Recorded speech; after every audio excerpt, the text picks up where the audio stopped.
being a founder is a terrible lifestyle. And I think you do have to acknowledge that and accept that there are some things in your life that you won't be able to do because of the choice that you've taken.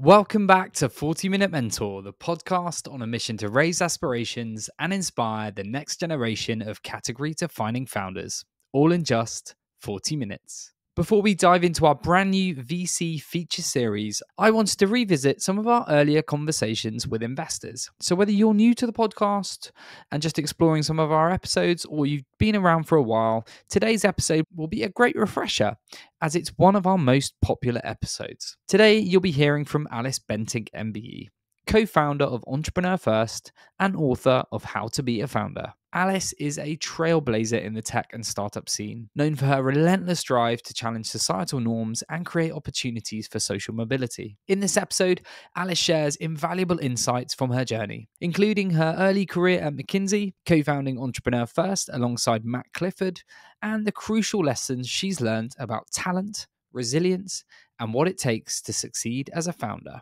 Get your notebooks ready and enjoy this replay of 40-Minute Mentor with the brilliant Alice Bentinck.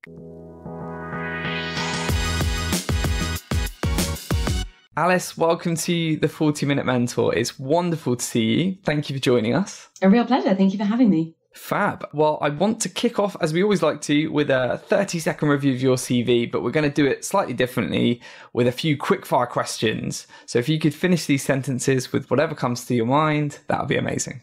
Are you ready? Ready. Let's do it. When I was younger, I always wanted to be... Wanted to work with animals. I was totally animal obsessed. I don't think a vet, because I think I was a bit squeamish, but something with animals. Nice. I did hear that you were a goat lover. I mean, that makes it sound quite peculiar. I had a lot of pet goats growing up, yeah. Wow, amazing. I must admit, I was headbutted by a goat as a 5-year-old, so it's taken me a little while to warm up to them in later life. I'm sorry to bring up such painful memories for you. My first job was... cleaning holiday cottages. Oh, okay. Interesting. And when starting my career, I wish I'd have known... Oh, I think this is the hard one because I could write a book on this. I wish I had known that I'm probably judging myself more than other people are judging me. That's a good one. That is a really good one. I started a business because... Honestly, because I thought I'd really regret it if I didn't. I was 25 and I sort of knew that I was in the time of my life where I had no mortgage, no kids, nothing kind of holding me back. I mean, apart from the total lack of experience, cash or anything else. But I sort of knew that if I didn't try it then, I wasn't really sure when I would. And I thought it would always be something I would regret. I was 25 when I set up JBM. And it is that screw it, just do it moment, isn't it? And I think it's clearly worked brilliantly for you. So well, I think youth is helpful. We call it optimistic naivety, that when you're younger, you go into markets and problems that you're so naive about, you can create something that has never existed before. Sorry about the motorbike noise. That's right. So yeah, this idea of optimistic naivety where you have the opportunity to see things that other people can't see because you do have this kind of youthful exuberance about what you think the world can be. And I think that was definitely true for me and my co-founder, Matt. That is so true. Thank you. And I'm most energized at work when I'm... Most energized at work when I'm working with either the Entrepreneur First team or the Entrepreneur First companies. I feel very, very lucky that the customer of EF are these insanely brilliant, insanely talented individuals who want to make a big impact. And so my job is getting to work with them on a daily basis and my amazing team that gets to work with them as well. So I feel very lucky that in my job, I'm surrounded by very talented, very ambitious people who push me as much as I push them. Awesome. I can't wait to come on to talking about the EF stories. We will get to that. But finally, can you share something we couldn't learn from your CV, whether that's a perceived failure or a setback in your career that you've learned from? I mean, the early days of Entrepreneur First were pretty bumpy. We've been going for 10 years this August, but actually the first 3 years were pretty ropey. We had no money. We kept on running out of money. We kept on almost closing. We actually started, now our business model is venture capital, but we started off as a not-for-profit social enterprise. And we just really struggled to make ends meet and to work out. We knew that people wanted the product, but we couldn't work out the business model. And there were some very dark moments where we just didn't think we could make it work.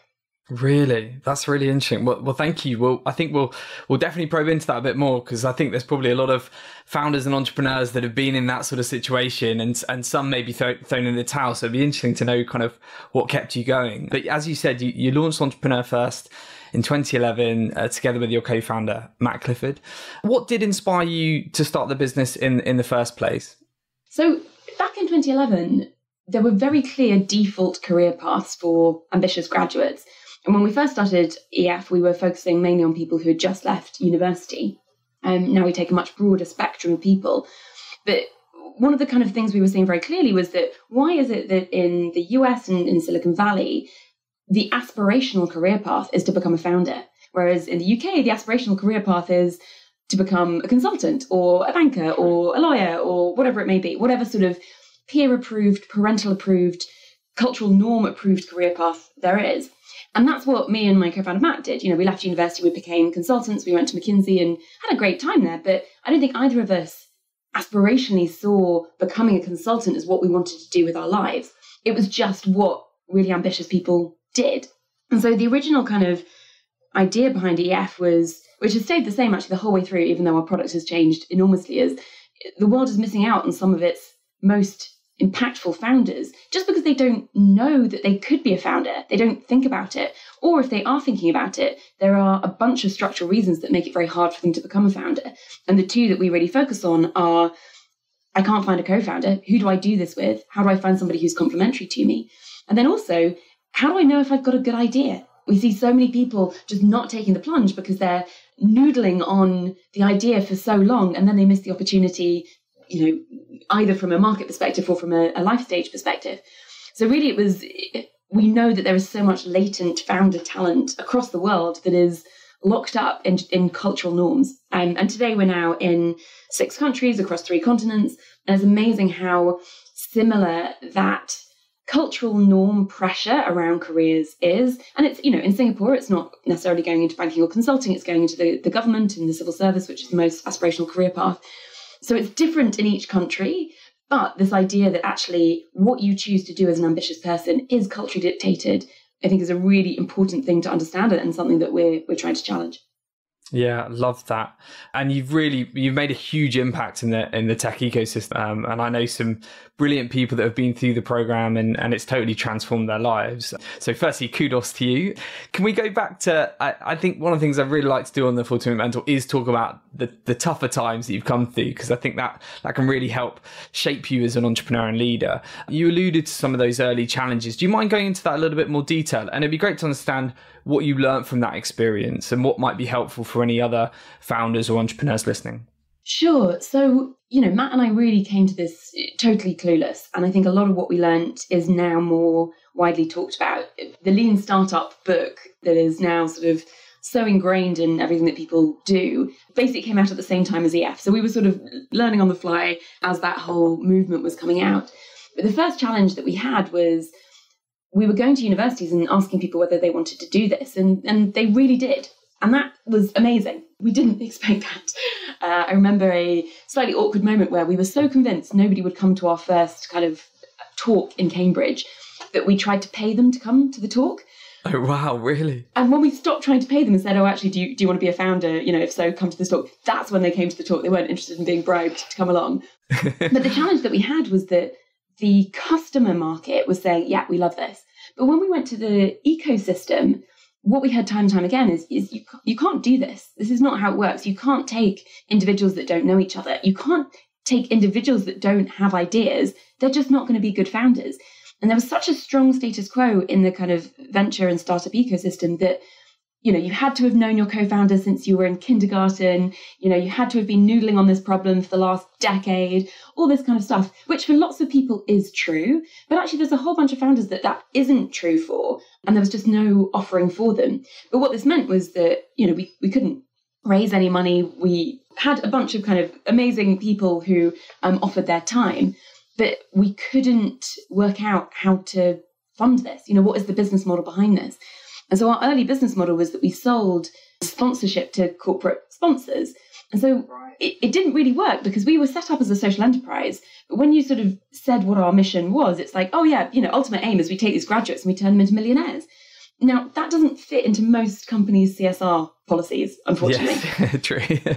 Our corporate sponsorship business model was largely getting corporate sponsors in once, them doing kind of one cycle and being like, okay, we're not actually getting a huge amount from this product, and then them not doing it again. And the original EF cohort, we said it was going to be 2 years. Actually turned up being 3 months because that was all we could afford. Now, that actually ended up driving us to work out what does a really good 3-month program look like. And that became the core of the future product. But that was the kind of initial challenge, is just hand-to-mouth existence. We spent money in bizarre ways because we just had no idea what we were doing. Remember, very early on, we were we were competing against these big employers. We needed to look as professional as possible. And so we spent £10,000, which was a quarter of our annual budget, on a bunch of leaflets. And these leaflets were the highest quality, like the highest grain, GSM, whatever it is you can imagine, beautifully, beautifully printed. When I moved out of my flat a couple of years ago, we still had all those leaflets because, of course, we printed them and then we changed what we were doing and they were completely redundant. We just had no idea what we were doing. I've still got hundreds of business cards kicking around from 8, 6, 7 years ago. No one uses them anymore. They're totally pointless. It's such a waste of money. Those poor trees. The poor trees, indeed. So that was the first challenge, was around business model. And then the second challenge was actually making this work. So we knew that the customer very clearly, we accidentally did a lot of customer development, being on university campuses, really getting to know the people that we wanted to work with. And they were saying, yeah, great. So how do I come up with an idea? How do I find a co-founder? And we're like, cool, we'll work. How hard can it be? We'll work that out. Turns out it was actually really hard. And it took us 3 years basically to work out how to do it. And sort of accidentally, the first cohort of EF worked. People formed teams and came up with ideas. 20% of the companies we created went to Y Combinator that year. And we're like, wow, this is so easy. The second cohort, we did more or less the same thing and nothing happened. Nobody formed teams. It became very clear it wasn't working. And there was this point where Matt and I had tried to put everyone into teams, sort of forced matchmaking.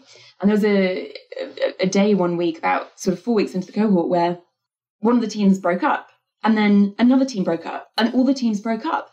And we left the office and went for a walk around the block because we're like, wow, I think we've actually just wasted 2 years of our life. This doesn't work. We have no idea how to make it work. This is cool. Okay, so what are we going to do? This is embarrassing. By the time we came back from our rather long walk, the individuals had started forming different teams without our involvement or intervention. And that was such a core, that's basically now the core belief behind EF, is that finding a co-founder is about testing different co-founders and about having the opportunity to break up and find a new co-founder very, very quickly, rather than, day one finding exactly the right person. So it was a tough time. And I think there's so much ego wrapped up in building a startup that, the idea that we were going to have to go back to people who said it was going to fail and have to say, yep, you were right, it doesn't work. I think that's partly what kept us going for so long, which isn't always a good motivation. I wouldn't necessarily recommend that. But by pushing through, and I suppose by watching what happened, by observing our customer using our product, we were then actually able to work out how the product should function. Brilliant. What an interesting story. And you've gone on to launch over 300 companies with a combined portfolio value of over $2.7 billion, which is unbelievable. A lot of focus will be, and we will come on to talk about the entrepreneurs themselves and the startups, but actually I'm interested a bit in the growth of your business, of EF. It's clearly gone through an evolution. How have you managed that over the years? Because it's clearly evolved, over time. Oh man, again, growing a business is hard. And I think when I first started EF, have dreams of this huge company and, so many employees. And now small is beautiful. Small is so much easier. So EF did grow reasonably slowly. We didn't raise our first fund until we'd been going for about almost 5 years. And that was really a moment of growth for us. So for the first couple of years, we were around about 10 people. And then when we raised the first fund, we grew to about 30. And the 30 people stage is such an interesting stage. 10 is that more kind of family stage where everyone knows each other. I think everyone used to come to every meeting. Everyone was involved in everything, decided everything together, very kind of collaborative. And then 30 is just at the point where you're beginning to see different groups form within the company. and you can't, at that stage, know everything that's going on. But actually, you do still know everyone really well. The stage that we're at now, which is around about 120 people across 6 different locations, and actually particularly in the pandemic where we've had lots of new people join that I've never met, at this kind of stage. Bizarre. It's so bizarre, isn't it? It's much more about, okay, well, what are the systems, the infrastructure that you need to put in place to make sure that the company operates effectively, that I have the view of what is going on in the company without knowing the detail or micromanaging or getting too involved. But we've had all the kind of growing pains that you can imagine. And we grew to 2 sites when we were about 4 or 5 years old, which was the UK and Singapore. And that was sort of reasonably manageable. 2 time zones, 2 kind of groups, 2 different cultures. I think what was challenging was being, well, and it is, like, we've kind of worked out how to make it work now, but being in 6 locations with 6 different cultures and trying to work out, okay, well, how do you bring everyone together around the company mission? How do you make sure that the EF culture overrides the local culture in terms of how we behave, how we interact with each other, how we work? There's some really interesting research that's done. I can't remember there's one in particular that we used a lot that was looking at the cultural differences between the different cities that we're in and how things like decision-making, feedback, conflict are dealt with, and the importance of making sure that the EF values, the EF norms around behaviour were super clear, were just so important to try and, I think one of the most important ones was actually around conflict and feedback. Some cultures, it needs to be very direct, it needs to be very upfront, whereas in other cultures, it's very much something that it's almost rude to be that direct and upfront about the feedback that you want to give. Yeah. And we had to work out, where is the EF balance on what we think is right for the company. Oh, it's so interesting. It's so interesting. And talking about culture and talent, you invest a lot in people and their talents first. I guess it's kind of part of the philosophy of the business. So what are some of the key attributes and qualities that you look for in the entrepreneurs that you kind of put together and invest in? So it's something I've spent a lot of my time thinking about. As a talent investor, the first time we give somebody money, they don't have a team, they don't have an idea, they don't have a company. We're just investing in their ability and their potential. We've seen hundreds of thousands of applications over the last 10 years, and we've now seen enough of our companies mature and get to Series C to really understand what are the traits that lead to not just short-term success, but long-term success. And we break it down into 2 pieces. We want to understand somebody's ability and also their behaviours. What are their kind of ingrained behaviours? And I suppose the key thing with behaviour is, if you look at the research, past behaviour is such a strong indicator of future behaviour. And I think this is the one that, particularly now startups and becoming a founder has become more popular, more of the norm. If you've decided today you want to be a founder and you've never previously shown any of the behaviours that might indicate that this is a good career path for you, it's probably not. If you've gone on a very linear path through your life, a very culturally normal path in your life, actually then taking a massive leap, a massive change to become a founder actually may not be the right thing for you. So we look very deeply at people's past behaviours. So I can break down what we look at it within both ability and behaviour.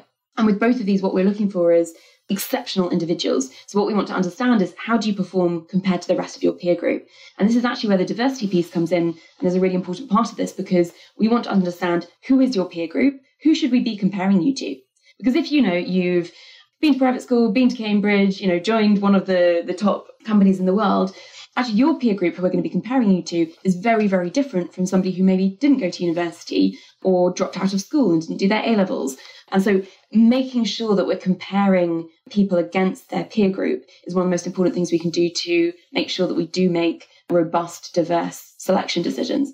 So within ability, what we look for is pretty simple. Smart people. And we don't say clever, we say smart, because I think clever is more academic. Yeah, we like people with very strong academics and they often do very well. But actually, you need to be able to apply your cleverness in very smart ways. It's about problem solving, not about sort of academic thinking.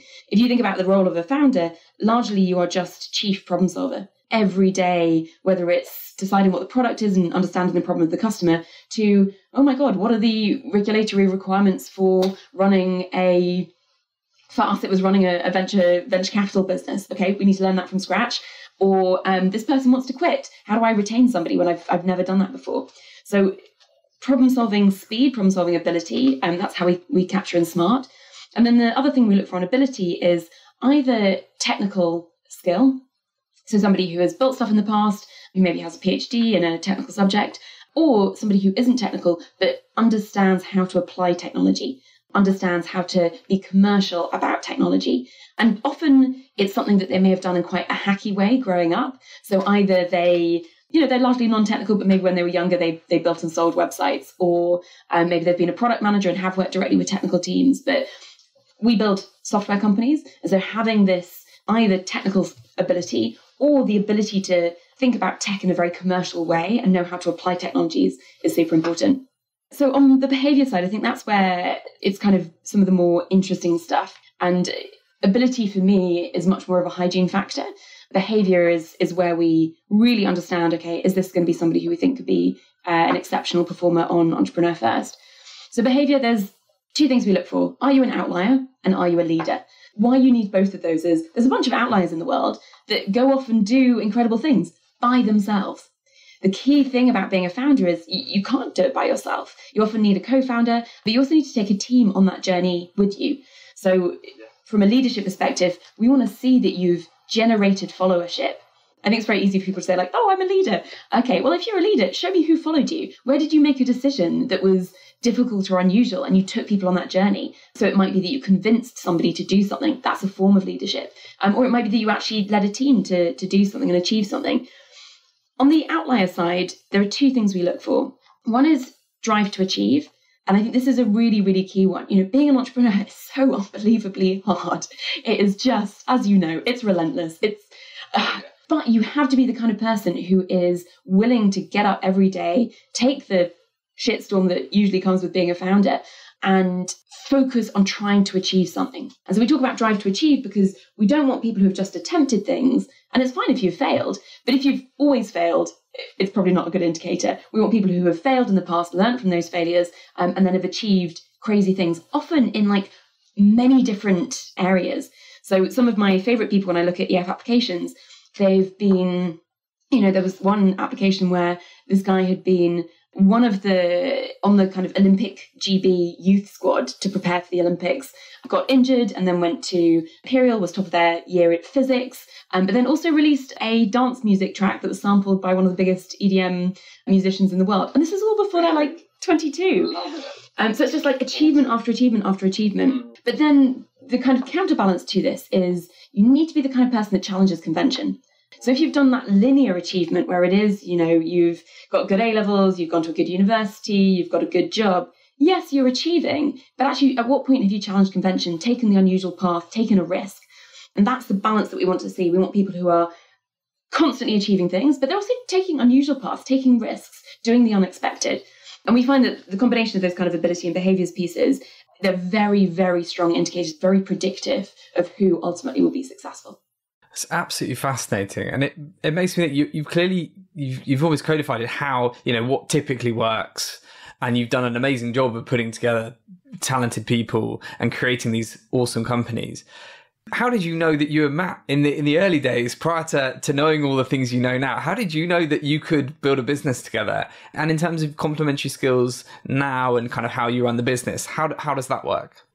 So I think Matt and I's story is very much the sort of the normal non-EF co-founder story that we met each other at McKinsey, which was our graduate job. We became really good friends. And we decided that when we left McKinsey, we wanted to start a company together. Now, this is a very typical story that we hear, but there are some real challenges. So Matt and I's background is very, very similar. And actually, the kind of company that we could create was very, very limited because we had such similar skill sets. We would have really struggled to build a software company. EF is not a software company. The kind of company that we've built is actually much more similar to a consultancy, which was our background. And yes, we had to go on a really steep learning curve to become venture capitalists and understand how to raise and deploy funds. But the original kind of product of EF and still today is much more akin to a consultancy. We work directly with the founders. We take them through this kind of methodology on how to be successful. And I think the key thing here to note is that who you co-found with dictates what kind of business you can create. If I'd co-founded with you, we probably would have created something totally different when you think about the kind of combination of our skills and backgrounds. I like the idea of this, Alice. We'll talk about this offline and create something. Don't tell Matt. Create the next unicorn.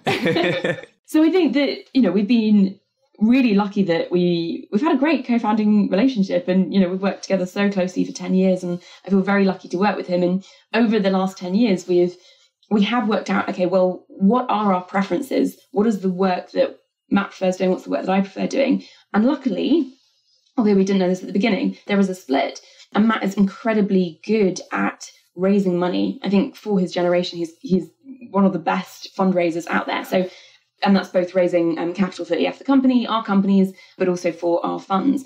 And he loves that. He loves the process of going out there, converting LPs, converting VCs. And he's a brilliant evangelist and salesperson for EF. I actually don't enjoy that much. I am not a huge fan of that process. But what I really love is, okay, well, how do we make EF, the company, work? How do we make the product work? How do we make sure that we have something that is effective and attractive for our customer? And so Matt's role is largely much more externally facing and much more focused around the fund. Mine is much more around operating the company and building and delivering the product. And so that was in some ways just lucky. We never had a kind of explicit conversation about that.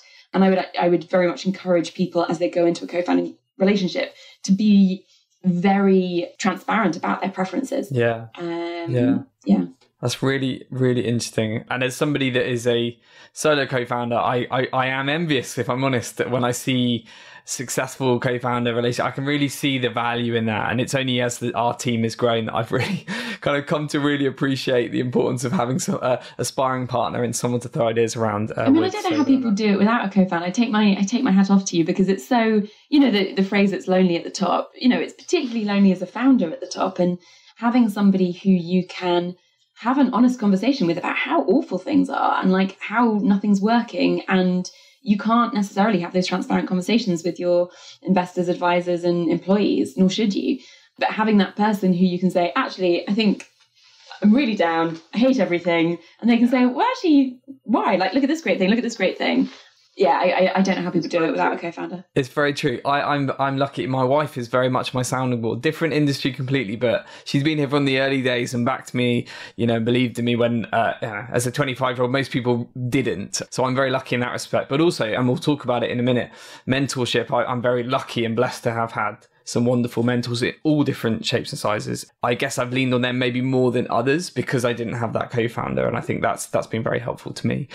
So I'm conscious of time, and I really want to talk about D&I because it's something that I know you're passionate about, and I know a lot of people listening will be interested. We know tech is sadly still notoriously male dominated, but I think things are improving. But can you tell our listeners a bit about Code First Girls, the initiative that you created, and how that first kind of came about, the great work you're doing? Sure. So Code First Girls is a not-for-profit that's separate from EF, but was actually created by Entrepreneur First. And when Matt and I started thinking back into being naively optimistic, we're like, wow, tech's got a real diversity problem. Let's fix it. How hard can it be? Turns out 10 years later, it is really hard. Very hard, yeah. Matt and I one day were sat around his kitchen table back in the early days when we didn't really have an office. And we're like, well, okay, we seem to be getting lots of men applying to EF. Okay, so how do we get women to apply to EF? I'm like, okay, well, computer science degrees, we're taking lots of technical people, but our universities aren't producing that many technical women. It was around the kind of 16 to 20% of women on computer science degrees. So we thought, okay, well, surely if we just upskill women technically, then they'll become founders. So we started this kind of marketing campaign called Code First Girls, where we ran a summer coding school. And it was amazing. We got these incredible 30 women selected from about 200 applications and put them through this part-time evening course, teaching them how to do basic web development. And there were a couple of amazing things that happened from that. One, they created this amazing community. They created their own network where suddenly, if they were going to go to a tech conference, they would work out where to meet beforehand and then go as a tribe together to whatever tech conference, so that they didn't have that awful, like, being the only woman in the room walking in moment where somebody asks you where they can get a drink because they think you're a waitress, which happens surprisingly often. Shocking. Oh. And then the other thing that was amazing was it really did change their career aspirations. So these were all largely non-technical women. Some came from sort of, civil engineering, but largely non-computer science-based women. It shifted their expectations around what they wanted to do in their careers to, firstly, wanting to work in tech, secondly, wanting to work in startups. And for about 5 of them, they became full-stack software developers. They decided to take further education after Code First Girls to actually become developers. Now, a couple of them did join EF, but actually it wasn't the kind of massive shift that we wanted to see from, the reason women don't become founders isn't just because they aren't technical. So we decided to spin CodeFirst out as a not-for-profit. And we were very lucky enough to get Bank of America Merrill Lynch as an early sponsor who kind of made that happen. And now CodeFirst Girls has taught 20,000 women to code for free across the UK. We run courses in 25 universities around the country. Through the pandemic, we now run all of our courses online. We now do nano degrees, which enable women to not just do a short, sharp, very intense conversion into technology for free, but also then to get a job at a big tech company at the end of it.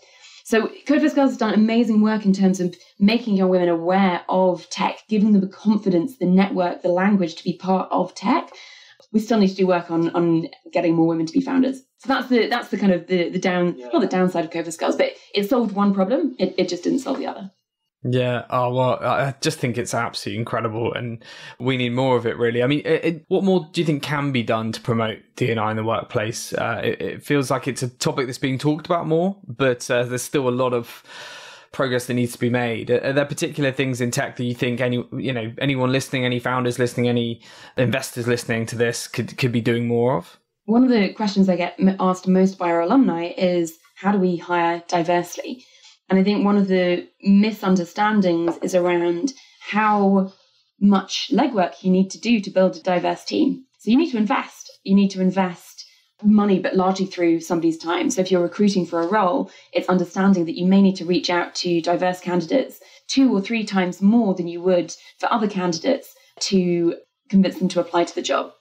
There's some really interesting stats around how people respond on LinkedIn. And you just need to contact and convince diverse candidates way more than you do non-diverse candidates.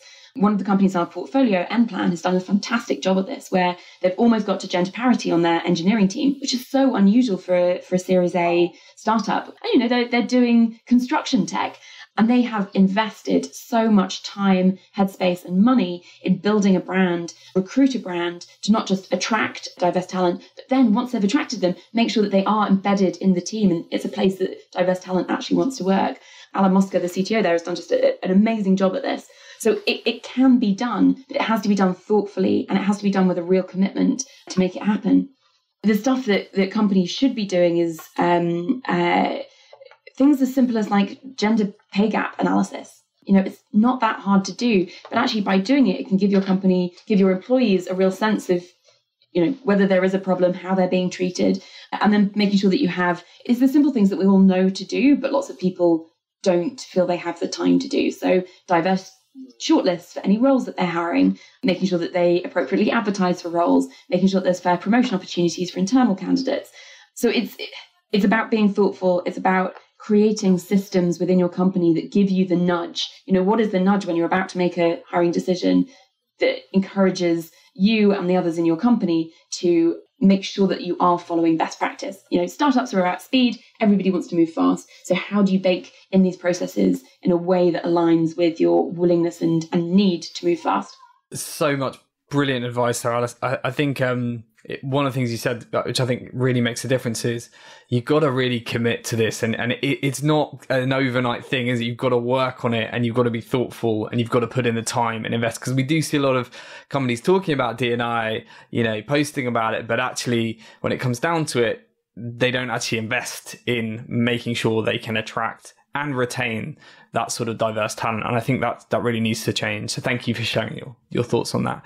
Before we get to our last 3 quick wrap-up questions, I just wanted to ask about balance. Balance is hard when you're a founder and an entrepreneur, as I have found myself. And we know a lot of people struggle with that work-life thing, and we're seeing a lot of founders suffer from burnout. It's just happened. Interestingly, a lot in the pandemic, where we've all been struggling to split work and home. How do you protect yourself from that? And do you have any advice for anyone listening to this that might be struggling with that balancing act? It's such a hard question. One of the principles I always have in my mind is that founding a startup feels like a sprint, but it is a marathon. I've been doing this for 10 years now, and I'm probably only now, and particularly I had a baby a year ago, and that has been a great forcing function for working out how should I spend my time and what is the right way to spend my time.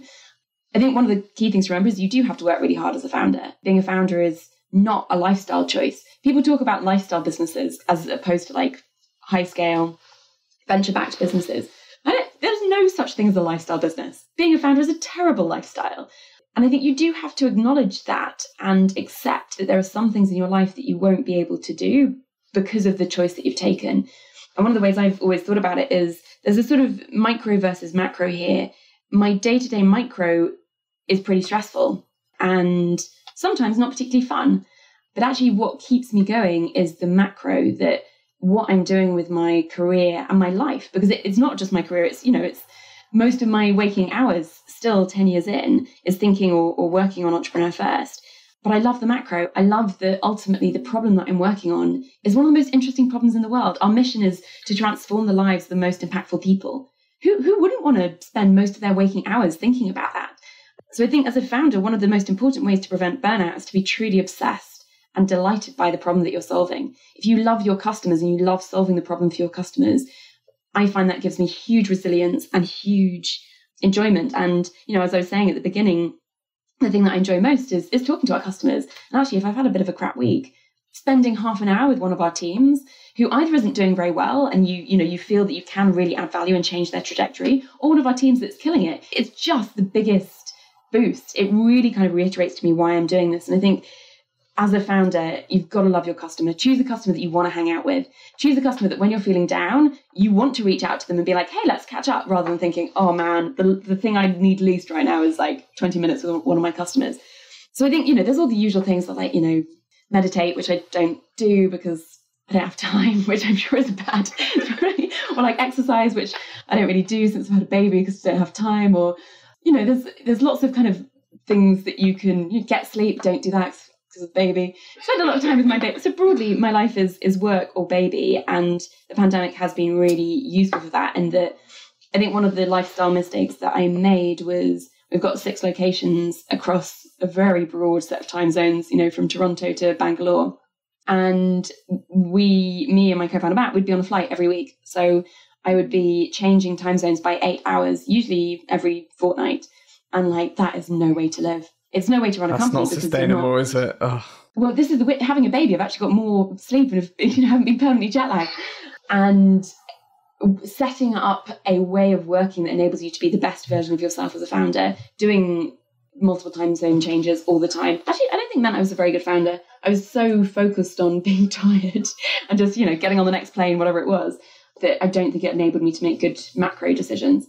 So yeah, I suppose in summary, love your customer. If you love your customer, it will give you enormous resilience. And lots of people I know who started companies at the same time as me aren't necessarily still working on the same company 10 years later. And I think largely it's because actually, the problem or the customer was no longer something that interested them, which is fine.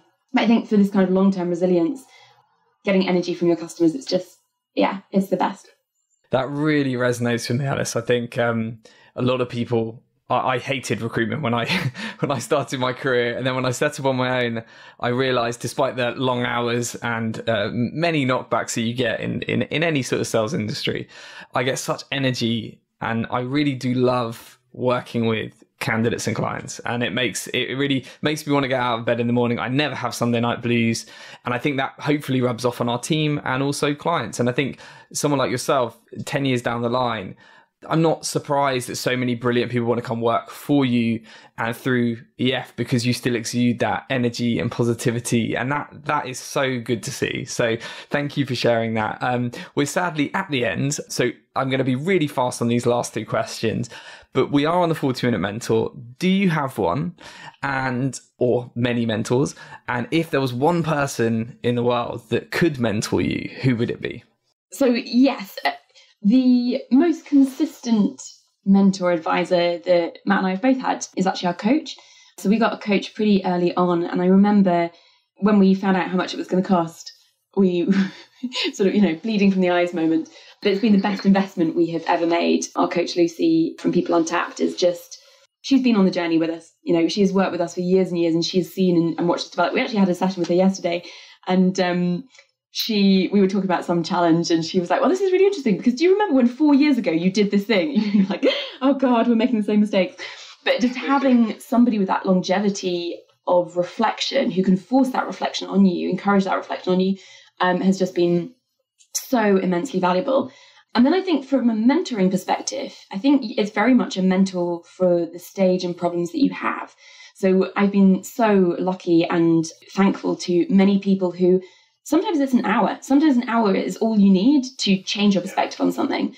And then there's a bunch of individuals now who spend a lot more time with, who, particularly this kind of scaling a company stage, there's just a bunch of reasonably gnarly problems and challenges that are really useful to talk through, either much more senior people or with people who are kind of at a similar stage to you. I'm actually part of a women's breakfast group of founders. I mean, we say breakfast group, but now largely it's Zoom and drinks, who are all founders or work in tech at a similar sort of stage. And actually, they're an amazing mentorship group in terms of both so solving personal problems as much as business problems.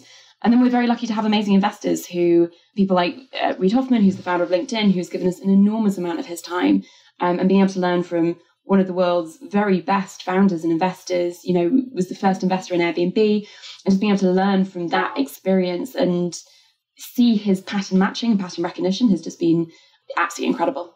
Awesome. And is there one person that you would want to be mentored that you haven't ever met before or that you admire from afar? Oh, I don't know. I wonder if that would just undermine all my current mentors. I feel very lucky with the broad range of mentors that I have. A lot of people would want Reid Hoffman as their mentor, so I guess that in itself is very good. And given all the success you've had, come the end of your career, when you look back, what would you want to be remembered for? EF is about transforming people's lives and helping them rethink what they do with their careers. And I would love to be remembered for building an institution, whatever happens to EF in the long term. I think we can say we have had a huge impact on thousands of people's lives. I hope for the positive. And I hope that can be a positive legacy. So yeah, and working on a product that genuinely changes people's lives is such an honour. I feel very, very lucky to do it. Wonderful. And finally, before we finish up, for any listeners out there inspired by this conversation, thinking about starting up their own business, what final piece of advice would you leave them with? Get going. Most people won't. Most people want to be founders, want to start their own thing. Most people won't. And often the thing that's holding you back most, it's not money. You can start in your spare time. It's not knowledge. If you start, you can gain the knowledge. It's not network. If you start, you'll gain the network. The only thing holding yourself back is you and making time for your next venture. So do it. That is a very inspiring place to end. Alice, thank you so much. It's been an absolute joy, and we wish you all the very best with the years ahead. I have no doubt you will create many more brilliant companies and continue to make such an impact on the tech scene globally. So thank you for all you do, and wishing you all the best for the rest of the year. Thanks so much for having me, James. I've really enjoyed it. Cheers.